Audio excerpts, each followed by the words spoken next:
मेरे तो गिरधर गोपाल दूसरो न कोई, जाके सिर मोर मुकुट मेरो पति सोई। छाड़ी दई कुल की कानी कहा करे कोई, संतन ढिग बैठी बैठी लोक लाज खोई। असुवन जल सींची सींची प्रेम बेली बोई, दधी मती घृत काढ़ी लियो डारी दई छोई। भगत देखी राजी भई जगत देखी रोई, दासी मीरा लाल गिरधर तारो अब मोई। पायो जी मैंने नाम रतन धन पायो, वस्तु अमोलक दी मारे सतगुरु कृपा कर अपनायो। जन्म जन्म की पूंजी पाई जग में सभी खुआयो, खर्चे नहीं कोई चोर न लेवे दिन दिन बढ़त सवायो। सत की नाव खेवैया सतगुरु भवसागर तर आयो, मीरा के प्रभु गिरधर नागर हरक हरक जस पायो। उक्त पंक्तियां भक्त शिरोमणि और रहस्यवादी कवयित्री मीराबाई की है। मीराबाई बिन मां की वो बालिका थी जो सरल कोमल हृदय की थी, चिड़िया जैसी समान थी वो। और किसी ने बचपन में कह दिया कि तेरे पति तो कृष्ण भगवान हैं।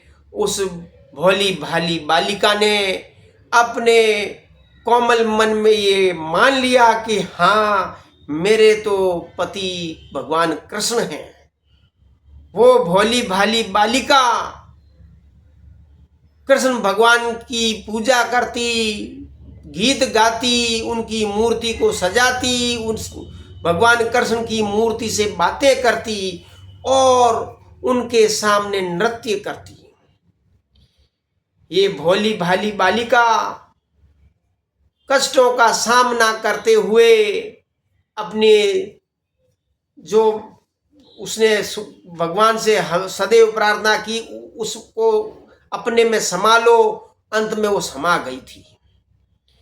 मीराबाई का जन्म 1498 में राजस्थान के पाली जिले के कुड़की गांव में हुआ था। कुड़की गांव मीराबाई का ननियाल था। मीराबाई के पिता का नाम राव रतन सिंह था। बहुत छोटी अवस्था में मीराबाई की मां का निधन हो गया था। मीराबाई को उनके दादा राव दूदा ने पाला था। राव दूदा स्वयं भगवान कृष्ण के अनन्य भक्त थे और उनका अधिक समय भगवान की पूजा करने में बीता था। दादा पोती भगवान की पूजा करते, कृष्ण भगवान की भक्ति में लीन रहते और ये दादा पोती का निश्चल प्रेम मीराबाई को कृष्ण भगवान की भक्ति कर तरफ लेके गया था। भोली भाली मीरा मेड़ता के रावड़े में इधर उधर डोलती थी। छोटी बच्ची थी, भगवान से बातें करती थी। घर की औरतें ये देखा करती थी। एक दिन रावड़े में कोई बारात आई। मीराबाई उपस्थित महिलाओं के बीच में खड़ी थी। उनसे पूछा कि काकी, मेरा पति कौन है? महिलाएं सभी जानती थी कि चंचल छोटी बच्ची है जो भगवान कृष्ण की दीवानी है। तो उन माताओं ने, उन औरतों ने कहा कि आपकी शादी तो कृष्ण भगवान से हुई है और वही आपके पति हैं। बस फिर क्या था, वो भोली मीरा ने मान लिया करे मेरे पति तो कृष्ण भगवान हैं। वो बालिका अब बहुत ज़्यादा भगवान कृष्ण की सेवा में लग गई। उनसे खूब बातें करती। उनका दिन बीतता ऐसे चला गया। समय बीतता रहा। 15-16 साल की होने पर उनके शादी की बातें चलने लगी। शादी की बातें चलने लगी लेकिन मीरा को तो ये पता था कि उसकी तो शादी हो चुकी है।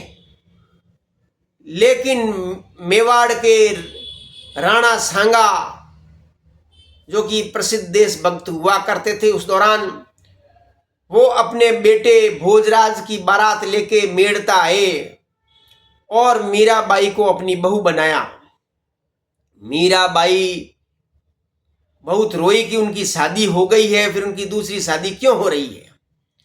लेकिन औरतों ने समझाया कि ऐसा तो दुनियादारी में होता है, आप पूजा किसी की करो, लेकिन हकीकत में उनको शादी करनी पड़ती है, चाहे वो आदमी हो चाहे औरत हो।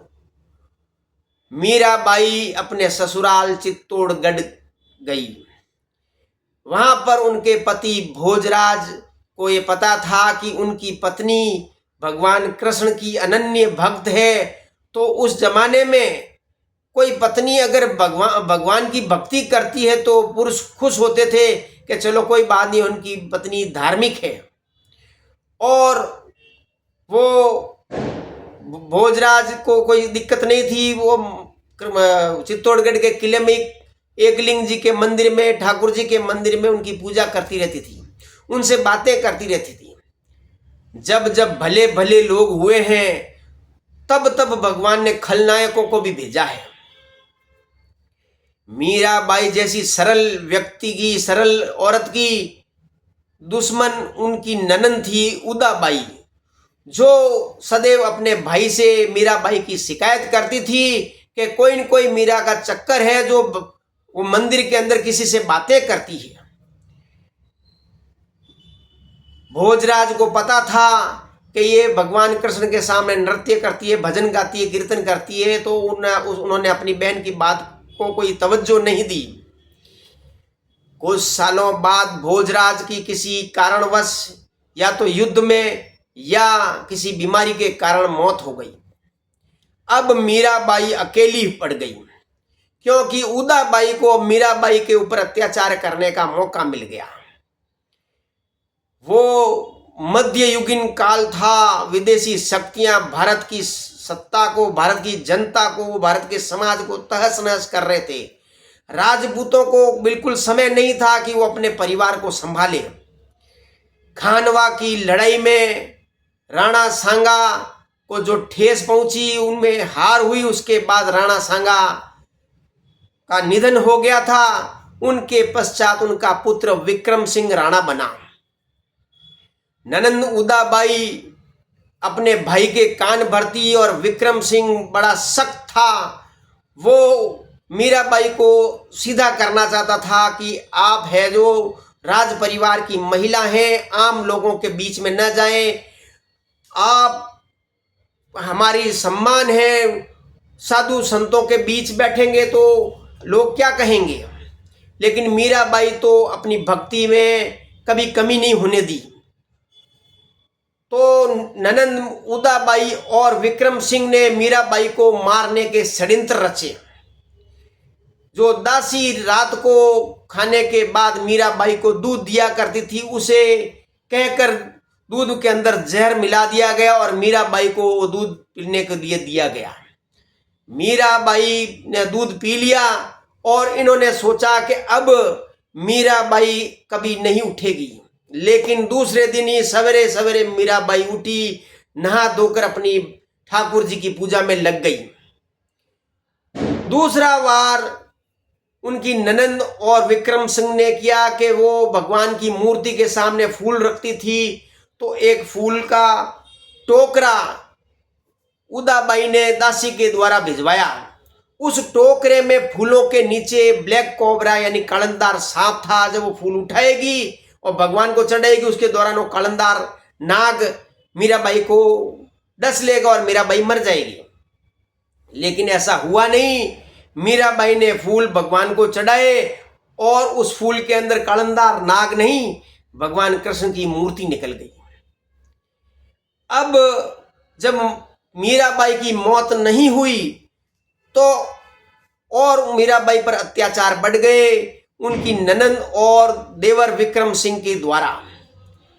मीराबाई तंग आ गई अत्याचार सहते सहते। अब मीराबाई ने ठान लिया कि जब उनकी पूजा में विघ्न डाला जा रहा है, उनको पूजा नहीं करने दी जा रही है, तो उन्होंने चित्तौड़गढ़ का किला छोड़ने का निश्चय किया और मीराबाई अपनी मूर्ति लेकर चित्तौड़गढ़ के किले से उतर आई। उनको कुछ आशा अपने मायके से थी, तो वो बिना पैर में कुछ जूते चप्पल डाले, 35 किलो का उनका शरीर, दुबला पतला, कंकर पत्थर जानवर, वो पैदल पैदल मेड़ता अपने पीहर पहुंची। मेड़ता में मीराबाई के नहीं तो माता थी, न पिता थे, न दादा थे, कोई नहीं था। काका बड़े के रिश्तेदार थे, वो जब अपने सगों को नहीं चाहते तो अपनी इसको मीराबाई को कैसे चाहेंगे।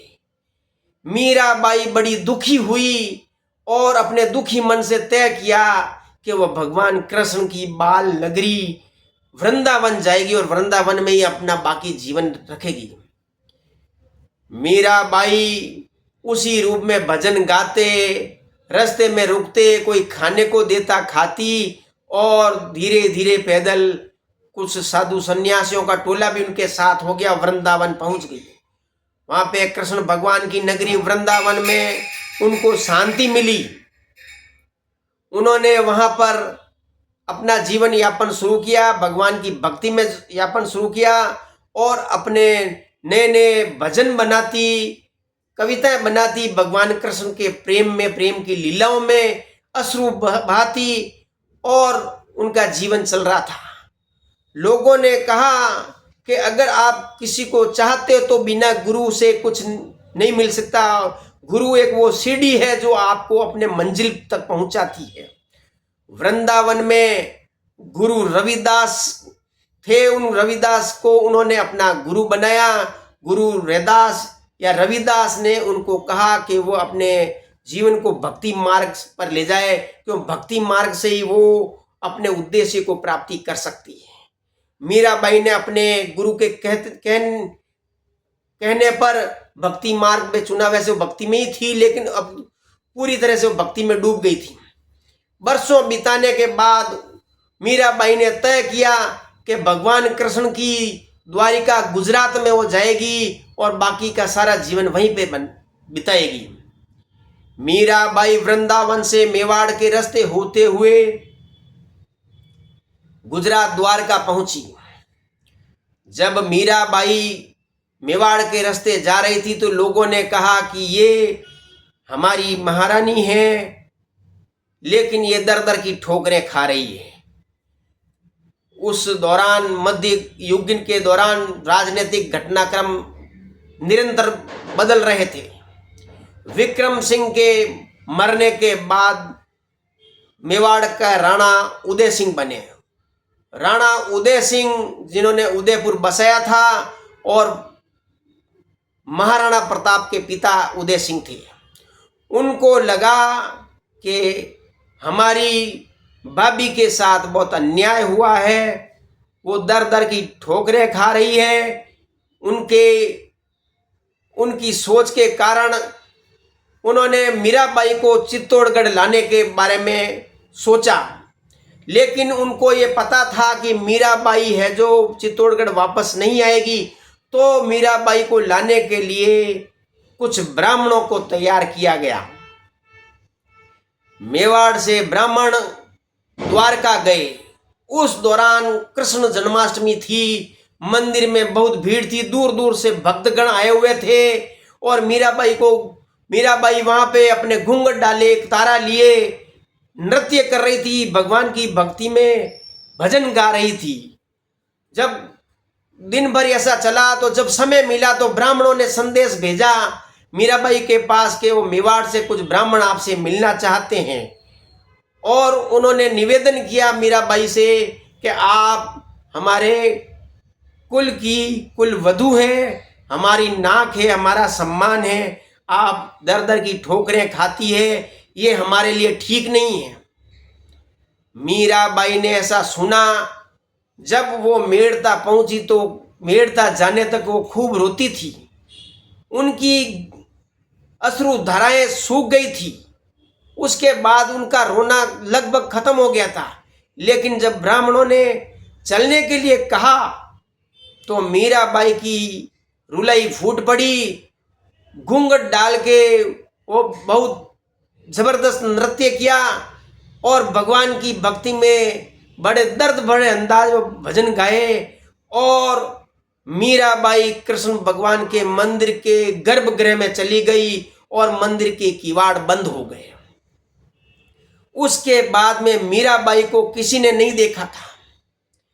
ये 1547 यानी 49 की उम्र हो गई थी मीराबाई की। और जैसे कि वो बचपन से ही मीराबाई भगवान कृष्ण से विनती करती थी कि हे प्रभु, मुझे आप अपने में समा लो। और मीराबाई भगवान कृष्ण की मूर्ति में समाहित हो गई। मीराबाई का इतिहास लिखित में नहीं है। मीराबाई अपने दर्द को भजन के रूप में गाती थी। और जब वृंदावन और द्वारका में थी तो उनके जो अनुयायी थे, साधु संत थे, उनके बनाए हुए भजन गाते थे। जब मीराबाई इस दुनिया से चली गई तो भी उनके जो संत साधु थे वो भजन गाया करते थे। कुछ जिज्ञासु लोगों ने इन भजनों में मीराबाई का इतिहास जानने की कोशिश की। तब उन्हें पता चला कि अरे ये तो बहुत अनर्थ हो गया। मीराबाई जैसी रहस्यवादी भक्तन इस संसार में नहीं है। और उसके बाद में मीराबाई की बारे में जानकारी जुटाई गई। उन्होंने हजारों ऐसे भजन गाए जो घुमंतु संत महात्मा या साधु सन्यासी गाया करते थे। उनका संकलन करने की कोशिश की गई थी, लेकिन कितना संकलन हुआ ये तो पता नहीं है। लेकिन 1000-2000 के आसपास गीत आज उनके नाम के कोई दूसरों ने भी वो गीत लिखे मीराबाई के नाम के। मीराबाई को जीते जी किसी ने नहीं चाहा था। मीराबाई के जाने पर उनके पीहर में मीराबाई का मंदिर है और उनके ससुराल चित्तौड़गढ़ के किले में मीराबाई का मंदिर है। मीराबाई की भक्ति, मीराबाई का समर्पण हम लोगों को ये संदेश देता है कि मीराबाई जैसी और भी भक्ति काल में जीने वाली और भी लोग होंगे जो अमर हैं अपने भजनों के कारण।